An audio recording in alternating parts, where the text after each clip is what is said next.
Nagbabalik ang Schoolmates! Pinag-uusapan natin ang pagtanggap ng magulang sa desisyon ng kanilang mga anak at kanina nga ay binahagi ni Antoine at RJ ang kanilang experience and how they relate sa ating topic. Paano nyo ba pinaglalaban yung mga desisyon nyo sa buhay? Meron ba, I think, let's take a step back na from your personal experience. But siguro in general, if you can like say to mga anak ng mga magulang, malamang, syempre, anak sila ng magulang. Tingin nyo ba, or may tips ba kayo, paano nga ba nila dapat i-defend yung kanilang mga desisyon? Live your truth. If you're not living your truth, then you are not being you at all. At yung goals, ito yung mga pinaglalaban mo sa buhay, if there is something bad about it, or if there is not something bad about it, go for it. Wala kang ginagawang masama. Why would you stop? Tulad na lang sa community namin, I believe in the saying, bakla, ang lugar mo ay sa pakikibaka. We are made to fight. Like from the past experiences, from the past deaths, from the past, parang, let me give an example, Jennifer Laude, who is a transgender, who tragically died. And I really want to fight for her because she is a victim. She was thrown slurs and she was called it. On TV, on Facebook. And I want everyone to know na kapag hindi ka lumaban, bakit? If you know there is something wrong, why wouldn't you say for it? So in relation sa parents, you should fight for it because it's your life and you are not gonna hurt anyone. So why would you fear on fighting it? So parang in reality din, no, yung pinaglalaban ng mga anak sa kanilang mga magulang is yung identity nila. Kumbaga, yung autonomy nila, ay, eto na ako, separate na ako from you guys. Ikaw ba, RJ, sa tingin mo, bilang mga anak din, no, ano ba yung pinaglalaban ninyo when it comes to your decisions sa mga magulang? Yung mga pinaglalaban ko po. Mga pinaglalaban ko, syempre, yung mga choices ko sa life as gay, yung clothes, yung hair, yung sarili kong, yung choice ko sa course. And number one tip ko sa mga katulad namin na parang thesis dito sa mga parents natin, is number one is to speak up, di ba? Hindi nila malalaman kung ano yung concern natin or kung ano yung gusto nating malaman sa kanila if we didn't speak. The second one, in a way na dapat we are on a good communication. Kailangan na idaanin natin sa good communication. Hindi yung parang ginigilt natin sila na, payagan mo ko dito. Kasi hindi siya mapaprocess ng parent. Siyempre, magde-decide lang sila na, okay, kasi naawa ko sa anak ko, ganito siya. Kailangan i-explain natin, i-elaborate natin sa mga parent. In terms of good communication, I think yung mga parent ma-enlight sa mga decisions or sa mga ipapaalam natin na mga decisions natin. Right. Siguro, G, follow up lang ako. Kasi syempre, ito, perspective nating mga anak na parang, ito kasi yung gusto namin or ito kasi yung decision-making process namin kapag nag-thesis defense na tayo sa mga magulang natin. Pero sa palagay nyo ba, ano ba yung batayan ng mga magulang to accept our decisions? Tingin mo ba may criteria for judging ang mga magulang bago nila tanggapin yung mga decision natin? Yes. For me, number one, yung status ng kanilang anak, yung especially yung emotional tsaka yung physical. Like yung sa scenario sa akin, bago mag-decide si father ngayon, kung papayag siya mag-HRT ako, syempre isipin niya yung health ko. Yung pangalawa, of course, yung environmental, which is yung society. Anong sasabihin ng mga tao, pagka ganito yung naging decision, pag nag-decide sila in their own. And of course, syempre, hinihingi niya yung side namin. Hindi lang agad-agad siya mag-desisyon. So, masaya ka ba dito? Kaya mo ba to? Sure ka na ba dyan? Yes. Kaya ba today? Kaya ba today? Sige, Antoine, bilang ikaw naman. Yes, syempre, actually, same yung answer ko kay RJ. Yung mga batayan, yung safe ba to? Is this what you really enjoy? And also, I think, kasi binibase nila yung mga decisions ng anak nila sa na-experience nila. Like for example, you're really gonna come out with that outfit knowing na dati, parang nung panahon na yon, going out na nakapalda ang isang gay na tao is already discrimination sa parang discrimination, they will catcall you and worse, they will even beat you up. Kasi parang one time sa New York, parang normal na lang sa kanila na may namamatay na gay. And parang sabihin na nila, let's attend the funeral. And that's very saddening for my community. So, binabase din nila yung mga dating pangyayari sa mga decision namin. And if they see that it's safe, they would allow it. And also to relate it right now, kailangan na nating mas maging free sa ngayong panahon na to because everything is being opened up. Ako, we are an advocate and we really should accept every decisions because we entered the school, in our school, UCC, we entered the school, we have no intention to harm. And our school is our second home. And if we are accepted in our first home, we should be accepted in our second home. And that is our advocacy, one of our advocacies. Making UCC gender inclusive, no to haircut policy. And yes to gender inclusivity. And actually, yung may toxic Filipino mindset kasi ang mga parents. Of course, yung mga medyo may edad na about 2010s na pag nag-dress ng ganito, kumbastos. And of course, yung dating sa kanila na bakla is salot, that is a toxic minded 2010s pa eh. So, dapat i-end na natin yun. Dapat ina-update. Yes. Software update. It's already 2023, guys. Kumbaga, iOS 17 na tayo ngayon. Yes. Hindi ako nakasabay. Since nagiging very vocal, opinionated, at very liberal na nga tayo mag-isip mga kabataan, di ba? Do you think yung parenting styles ng mga magulang natin should either cater or adjust to these changes? RJ, so kailangan ba nag-adjust na rin yung parenting styles sa pagiging liberated nating mga anak? Ganon. I think you can view this as a personal take. Tingin nyo ba dapat ang mga parents ngayon, pag sinabi mong, hindi ganito na ako, this is how I wanna dress. Oo. Halimbawa sinabi DSG, sa'yo na, ganun. ang ikli naman nung shorts mo, baka mama, hindi okay lang yan.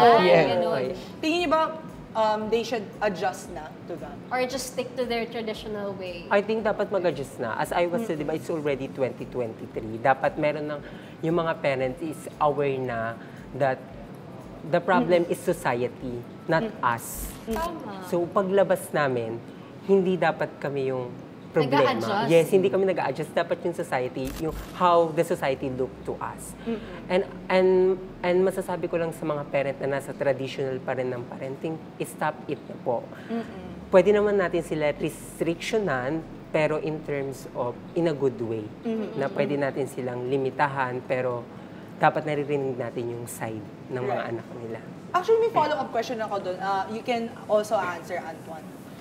Kung kayo ba, maging magulang kayo, would you think na you would be this accepting also of your children?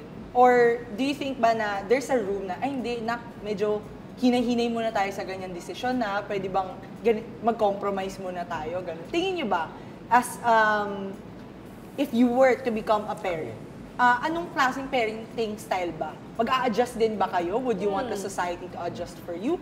Or yung anak mo ang sasabihan mo na, eto muna tayo ngayon. Tsaka natin yan babaguhin as you grow old. Ikaw, Antoine? Yun nga, yung as you grow old. So siguro I can take it from my coming out story na nag-process, na there is process. Yung throughout siguro maging parenting style ko is I will listen to my child if I were to be a parent. So kung nagkaroon man ako ng anak, I will adjust for him. But yung anak ko, mag-a-adjust din siya sa akin because we will find a common ground. Wherein both of us, nagko-complement yung mga gusto naming mangyari. Right. Because as a parent, syempre may gusto kang mangyari sa mga anak mo. You want the good for your son or your daughter. And your daughter or your son also wants the good for you. So maghahanap yan ng common ground. So in short, my answer is we should adjust actually. Kasi nung natapos ba yung World War II, hindi na tayo nag-adjust. Diba? May gera pa rin ba? So kailangan natin mag-adjust. So if things are changing, at uncomfortable ka doon, it's meant to be uncomfortable. It's meant to be like that. Kaya ka magbabago eh. Because fortunately, throughout the process, you will get used to it and you will say na, hindi naman pala siya weird. Hindi naman pala siya mali. It feels free. G, sorry, follow up lang ako. Kasi I think pinag-uusapan natin siya kanina. Na kapag ba love ka, din pinag-usapan natin. Mahal tayo ng mga magulang natin. Kapag naman in-interview ang bawat magulang, sasabihin sa'yo ng magulang na, kaya ko lang naman ginawa yun kasi mahal kita. Diba? So, pag ba sinabi sa atin ng mga magulang natin na, ay hindi nak, mahal kita, kaya dapat tanggapin mo yung desisyon ko. Do you think na love means understanding and accepting? Or pwede ba na understand lang kita, pero di mo na kita i-accept? It depends kasi sa situation yun. Like, for example, sa akin nga, nung sa HRT, mahal niya ako pero hindi niya susuportahan yung pagbabalik ko sa HRT. Because alam niyang makakasama, may bad side effects sa akin. Pero if wala namang masamang mangyayari or wala namang masamang gagawin dun sa decision mo, parents should support our decision. Kasi if you love your child, you should listen what they want. Kasi ako, kung gusto ko at makakabuti naman sa akin, bakit hindi mo ako susuportahan? Kasi number one na magiging supporter ko, kung hindi sarili ko, family ko. Dapat nandyan kayo sa likod ko to push me to be on this game na dapat kayanin mo to, lalo na pag makakabuti sa akin. Right. Pero does it mean disrespect kapag hindi mo sila sinunod? In your personal opinion? I think it's not disrespect. For me, kasi di ba, hindi kasi ako naniniwala sa parents know best. I think that for me, myself knows best. Kaya I have my own decision. But, syempre, may kailangan i-consult yan sa parents, lalo na. Pero at my age of 20, siguro, yung consultation with parents, parang conversation na lang, a casual conversation na lang, na tayo nagawa ko na to, ganyan ko na to. As long na wala naman masamang epekto sa akin. So parang consultative yung interaction Yes. na Oh, gusto natin. Ikaw ba, Antoine? Is love equals accepting plus understanding? Or pwedeng understand pero di ko accept? Actually, iba yun eh. Kasi yung sa post ni Izzy, parang ang di na pinaparating niya nun is, I love you, but I do not accept who you are. I think for me, that's not love. Because love... It's contradicting. It's contradicting eh. At saka iba yung tanggap kita, pero tinitiis kita. That's very different. Iba rin yun. To think it's from Izzy, parang sex bomb ka, you have a lot of gay fans. Magtaka ko doon kasi parang, is this how she views it? Parang ganun. Ganun yung naging tanong ko sa sarili ko. But I understand her on that side because she is still in touch with the conservatism on her. Right. And Andre's action with, I think Andre goes by Sophia as her drag name. If she goes by her, I'm sorry. Just live your truth. Tulad na sabi ko kanina, just live your truth, fight for what is right. And if you think you're not doing anything wrong, as what your mom said, which is she's trying to protect you, just keep doing it. Because I Right. know one day, she will Magiging accept you. proud. She will Right. accept you. Sana She maging will proud. think that, ay, hindi naman pala ako mali. She will realize that one day. Sakit lang din, no? Kasi all this time, akala ko talaga tanggap si Andre. Yes. Kasi the fact na he's hurting already inside. May kasama sila sa TikTok. Pero Oo. pinoprotektahan niya pa rin yung mom niya sa backlash from the public, di ba? Na mabash yung mommy niya na hindi pala siya supportado all throughout. Yup. So, sana'y maging maayos sa sila. Charot, Yes. nag-decide. Ala decision tayo dito. Mag-ayos na kayo, ha? Ala decision. Kami yung ano, Tama na no? yun, ha? The mediator. Yes. Yes. So, siguro, ano na lamang yung message ninyo sa mga schoolmates natin na nanonood na nakakaranas din ng ganyang situation sa kanilang buhay or sa mga magulang na nanonood na takot magtanong sa anak nila. Ang message ko para sa schoolmates at ating mga youth at ating mga parents is we have to find a common ground wherein we will understand each other on what it really means. For example, coming out.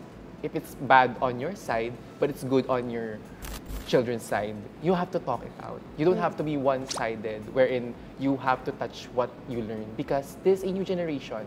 And this generation is actually all about fighting. At lalaban kami hanggang dulo, lalaban tayo hanggang dulo.